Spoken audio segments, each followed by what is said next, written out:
While using the Windows Task Manager, you may suddenly come across an error message that reads something like this. Now, if this is also happening to you, here are some potential solutions to fix the problem. So first up, restarting File Explorer is one of the easiest ways to resolve this issue. You can do it by opening Task Manager, right-click on the Windows Explorer option, then select Restart.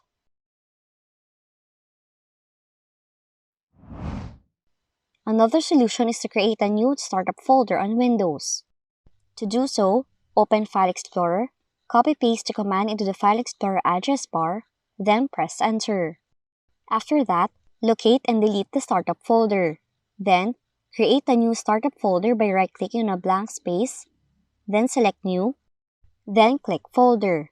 Now once you're done doing that, name the folder as Startup and then press Enter. Finally, restart your device to save these changes. Lastly, scanning and repairing your device's hard drive could help. Do that by opening Command Prompt with Admin Rights, then type in the following command, then press Enter to scan and repair your hard drive.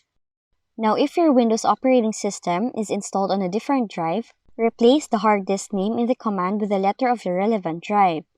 Finally, restart your device when the scan is completed.